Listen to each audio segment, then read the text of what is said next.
Creed en sus profetas. Lunes, 1 de junio 2020.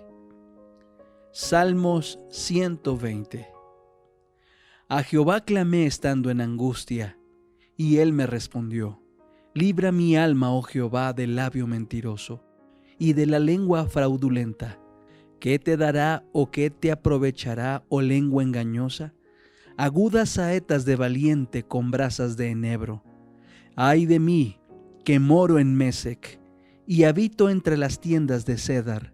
Mucho tiempo ha morado mi alma con los que aborrecen la paz. Yo soy pacífico, mas ellos, así que hablo, me hacen guerra.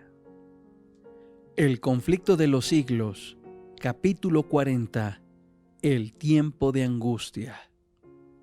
La noche de la aflicción de Jacob, cuando luchó en oración para ser librado de manos de Esaú, Génesis 32, 24 al 30, representa la prueba por la que pasará el pueblo de Dios en el tiempo de angustia. Debido al engaño practicado para asegurarse la bendición que su padre intentaba dar a Esaú, Jacob había huido para salvar su vida, atemorizado por las amenazas de muerte que profería su hermano. Después de haber permanecido muchos años en el destierro, se puso en camino por mandato de Dios para regresar a su país, con sus mujeres, sus hijos, sus rebaños y sus ganados. Al acercarse a los términos del país, se llenó de terror al tener noticia de que Esaú se acercaba al frente de una compañía de guerreros, sin duda para vengarse de él. Los que acompañaban a Jacob, sin armas e indefensos, parecían destinados a caer irremisiblemente víctimas de la violencia y la matanza. A esta angustia y a este temor que lo tenían abatido, se agregaba el peso abrumador de los reproches que se hacía a sí mismo, pues era su propio pecado el que le había puesto a él y a los suyos en semejante trance. Su única esperanza se cifraba en la misericordia de Dios. Su único amparo debía ser la oración. Sin embargo, hizo cuanto estuvo de su parte para dar reparación a su hermano por el agravio que le había inferido y para evitar el peligro que le amenazaba. Así deberán hacer los discípulos de Cristo al acercarse el tiempo de angustia.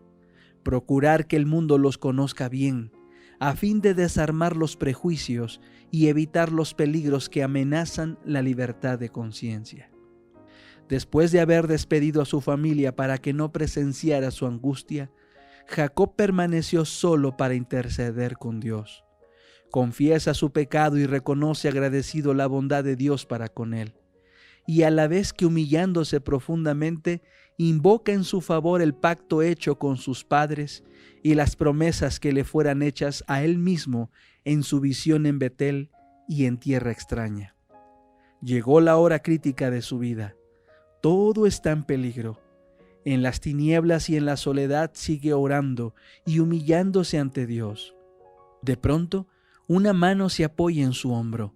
Se le figura que un enemigo va a matarle y con toda la energía de la desesperación lucha con él. Cuando el día empieza a rayar, el desconocido hace uso de su poder sobrenatural. Al sentir su toque, el hombre fuerte parece quedar paralizado y cae, impotente, tembloroso y suplicante, sobre el cuello de su misterioso antagonista. Jacob sabe entonces que es con el ángel de la alianza con quien ha luchado. Aunque incapacitado y presa de los más agudos dolores, no ceja en su propósito. Durante mucho tiempo ha sufrido perplejidades, remordimientos y angustia a causa de su pecado. Ahora debe obtener la seguridad de que ha sido perdonado. El visitante celestial parece estar por marcharse, pero Jacob se aferra a él y le pide su bendición. El ángel le insta: «Suéltame, que ya raya el alba». Pero el patriarca exclama: «No te soltaré hasta que me hayas bendecido». ¡Qué confianza, qué firmeza y qué perseverancia las de Jacob! Si estas palabras le hubiesen sido dictadas por el orgullo y la presunción, Jacob hubiera caído muerto. Pero lo que se las inspiraba Era más bien la seguridad del que confiesa su flaqueza e indignidad, y sin embargo confía en la misericordia de un Dios que cumple su pacto. Luchó con el ángel y prevaleció, Oseas 12:4. Mediante la humillación, el arrepentimiento y la sumisión, aquel mortal pecador y sujeto al error prevaleció sobre la majestad del cielo. Se aferró tembloroso a las promesas de Dios, y el amor infinito no pudo rechazar la súplica del pecador. Como señal de su triunfo y como estímulo para que otros imitasen su ejemplo, se le cambió el nombre. En lugar del que recordaba su pecado, recibió otro que conmemoraba su victoria. Y al prevalecer Jacob con Dios, obtuvo la garantía de que prevalecería al luchar con los hombres. Ya no temía arrostrar la ira de su hermano, pues el Señor era su defensa. Satanás había acusado a Jacob ante los ángeles de Dios y pretendía tener derecho a destruirle por causa de su pecado. Había inducido a Esaú a que marchase contra él, y durante la larga noche de lucha del patriarca, Satanás procuró embargarle con el sentimiento de su culpabilidad para desanimarlo y apartarlo de Dios. Jacob fue casi empujado a la desesperación, pero sabía que sin la ayuda de Dios perecería. Se había arrepentido sinceramente de su gran pecado y apelaba a la misericordia de Dios. No se dejó desviar de su propósito, sino que se adhirió firmemente, y el ángel hizo su petición con ardientes clamores de agonía hasta que prevaleció. Así como Satanás influyó en Esaú para que marchase contra Jacob, así también instigará a los malos para que destruyan al pueblo de Dios en el tiempo de angustia. Como acusó a Jacob, acusará también al pueblo de Dios. Cuenta a las multitudes del mundo entre los súbditos, pero la pequeña compañía de los que guardan los mandamientos de Dios resiste a su pretensión a la supremacía. Si pudiese hacerlos desaparecer de la tierra, su triunfo sería completo.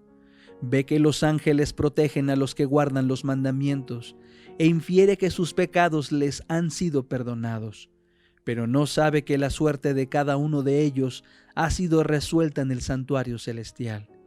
Tiene conocimiento exacto de los pecados que les ha hecho cometer y los presenta ante Dios con la mayor exageración y asegurando que esa gente es tan merecedora como él mismo de ser excluida del favor de Dios.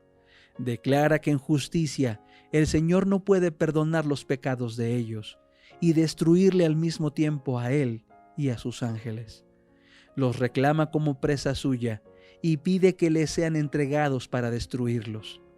Mientras Satanás acusa al pueblo de Dios, haciendo hincapié en sus pecados, el Señor le permite probarlos hasta el extremo. La confianza de ellos en Dios, su fe y su firmeza serán rigurosamente probadas. El recuerdo de su pasado hará decaer sus esperanzas, pues es poco el bien que pueden ver en toda su vida. Reconocen plenamente su debilidad e indignidad. Satanás trata de aterrorizarlos con la idea de que su caso es desesperado, de que las manchas de su impureza no serán jamás lavadas. Espera así aniquilar su fe, hacerles ceder a sus tentaciones y alejarlos de Dios. Aun cuando los hijos de Dios se ven rodeados de enemigos que tratan de destruirlos, la angustia que sufren no procede del temor de ser perseguidos a causa de la verdad. Lo que temen es no haberse arrepentido de cada pecado y que debido a alguna falta por ellos cometida, no puedan ver realizada en ellos la promesa del Salvador. Yo también te guardaré de la hora de prueba que ha de venir sobre todo el mundo. Apocalipsis 3:10.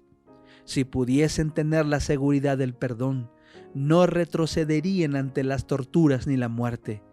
Pero si fuesen reconocidos indignos de perdón y hubiesen de perder la vida a causa de sus propios defectos de carácter, entonces el santo nombre de Dios sería vituperado.